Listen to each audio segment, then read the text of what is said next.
Hi hello नमस्कार. मी Suvarna home किचनमध्ये परत एकदा तुमचं अगदी मनापासून स्वागत. सगळ्या सबस्क्रायबरचे धन्यवाद, सगळ्या व्ह्यूवरचे मनापासून आभार.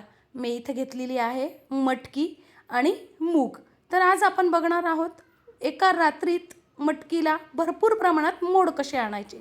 खूप छान अशी अगदी सोपी पद्धत आहे, ती मी आज तुम्हाला सांगणार आहे. मी एक वाटी घेतलेली आहे मूग आणि 1.5 वाटी घेतलेली आहे मटकी. तर मी मटकी जी घेतलेली आहे ना, ती अगदी छोटी आहे बघा. गावरान मटकी ही आहे. बरेच जण म्हणतात की ती मटकी वेगळी येते, मग तिलाच मोड छान येतात. तर तसं अजिबात नाहीये.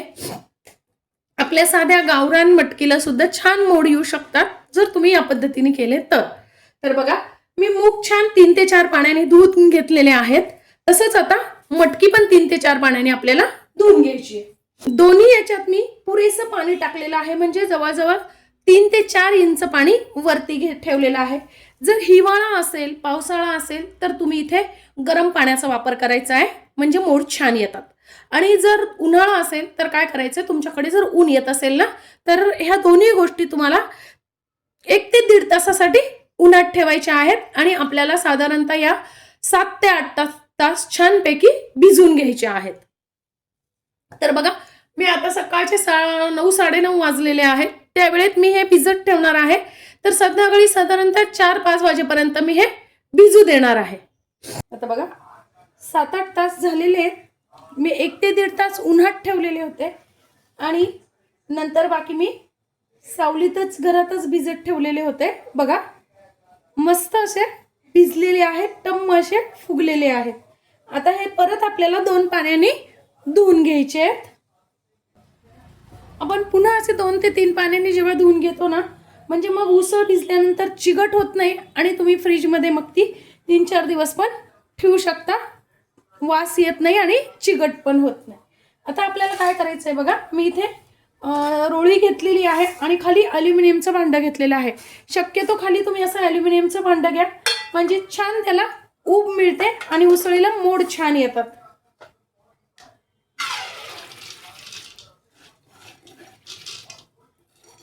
बघा किती छान मस्त फुगलेले आहेत, खूप छान भिजले गेलेले आहेत मोठ आपले.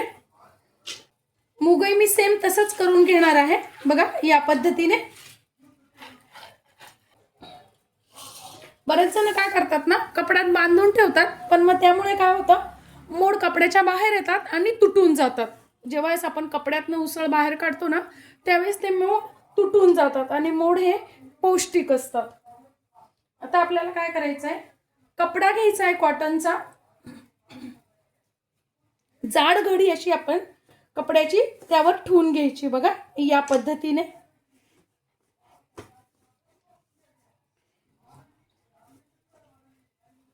आणि यावर आपल्याला असं झाकण ठेवून द्यायचं आहे. या पद्धतीने खूप छान मोड येतात. आणि हे असं एखाद्या उबदार ठिकाणी ठेवून द्यायचं आहे. खाली हे भांडं आपल्याला असंच ठेवायचं आहे, काढून घ्यायचं नाहीये. त्यामुळे काय होतं, छान ऊब तयार होते आणि मोड पण छान येतात. आता बघा, सकाळचे वाजलेत 9:30 ते 9:45. काल मी 9:30 वाजताच असंच भिजत टाकलेले होते मटकी आणि मूग दोन्ही पण. त्यावर असं मी भिजत तुम्हाला दाखवलं होतं. त्यावर मी असं ताट ठेवून एक वजन पण ठेवलेलं होतं, म्हणजे दाबून राहते आणि ऊब निर्माण होते. तर बघा, आता वाजलेले आहेत परत 9:30 9:45. म्हणजे एकाच दिवसात मोड कसे येतात ते बघूया आपण आता. बघा, याला पण वाफ आलेली आहे. वाह,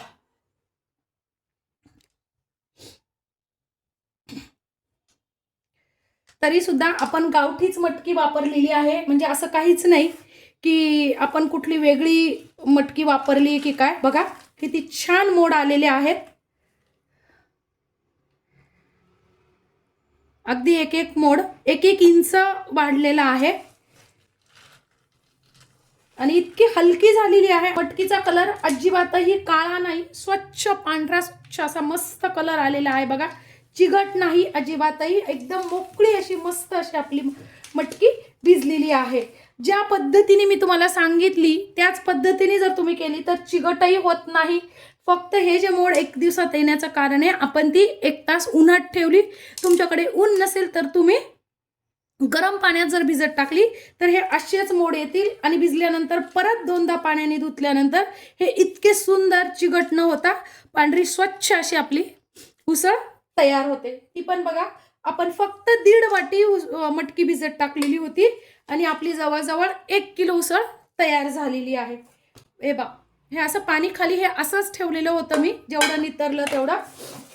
आता मुगही बघूया. मुगावर पण मी असं वजन ठेवलेलं होतं, एक ताट आणि कपडा. मी कुठेही गुंडाळून ठेवलेले नव्हते बघा.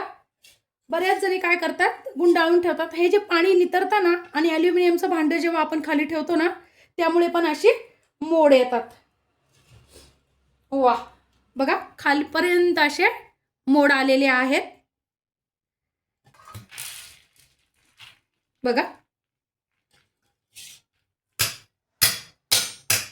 मला सुद्धा काय मस्त असे मोड आलेले आहेत. कुठेही अजिबात चिकट झालेली नाही, वासही अजिबात येत नाही. आता ही अशी उसळ तुम्ही भिजवून ठेवू शकतात. वेळेवर तुम्हाला पाहिजे तर सलाड करू शकतात, तुम्ही राईसमध्ये वापरू शकतात.